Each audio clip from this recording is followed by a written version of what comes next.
Alors c'est un projet véritablement qui est ancré à la fois pour l'Eurométropole, puisque c'est au sein de l'Eurométropole, mais aussi l'ensemble des patients du département, à la fois que ce soit pour des suivis spécialisés, soit pour les médecins de la clinique et alentour. C'est une IRM qui est ouverte à la fois donc, sur la clinique et sur l'ensemble du département. On est radiologue au départ, mais on devient de plus en plus diagnosticien. Le patient nous est envoyé pour une question spécifique clinique, et en fait finalement nous disposons d'outils.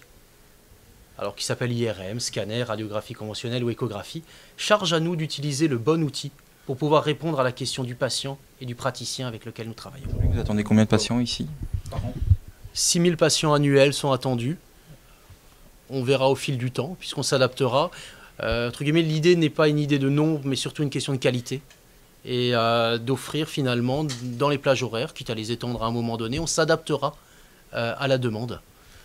Pour pouvoir répondre au mieux pour nos patients. C'est une avancée, oui, pour l'Alsace, puisque l'Alsace était sous-dotée jusqu'à présent. Donc on est une des étapes de cette année qui va amener vers un niveau d'équipement comparable aux moyennes nationales, comparable, voire supérieur, puisque cette année il est prévu 5 installations, donc 4 autres que celle de Sainte-Anne, et qui permet d'envisager la suite, et notamment l'évolution de l'utilisation des IRM dans de nouvelles spécialités. Nous sommes un établissement qui offrons des parcours de soins les plus complets, un établissement privé qui offront les parcours de soins les plus complets d'Alsace.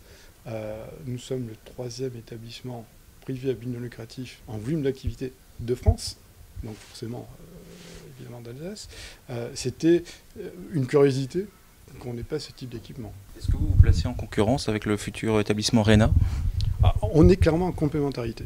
Nous sommes un établissement qui a une vocation plutôt technique lourde, avec des parcours, et on est multisite, avec chaque site qui a sa spécialité, et qui va permettre en fait d'orienter le patient, et surtout des pathologies donc lourdes, des pathologies liées à la gériatrie, à la cancérologie, et c'est vraiment notre façon de voir les choses. C'est vrai que le futur établissement RENA est plus orienté vers de la chirurgie ambulatoire, et je crois que c'est une bonne chose, et même si nous avons une grosse activité d'ambulatoire, c'est vrai que la complémentarité pour moi est évidente. Alors aujourd'hui, avec ce nouvel équipement, vous allez augmenter le nombre de personnes qui vont venir mécaniquement ici. Ça ne crée pas de tension avec les voisins? Écoutez, cette clinique est installée depuis, bon, je ne sais plus les dates, mais des temps quand même immémoriaux par rapport à tout ce qui s'est développé autour. Les logements qui se sont développés autour entraînent largement autant de nécessités par rapport à ce que vous suggérez, c'est-à-dire le nombre de personnes qui viennent dans ce quartier.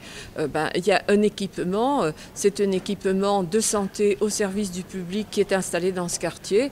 Il y aura peut-être un peu plus de monde. Je pense que ça pose la question aussi de l'accès et d'un meilleur accès par les transports en commun. Je rappelle, il y a seulement une navette qui est tout à fait insuffisante, tant pour les malades que pour le personnel d'ailleurs.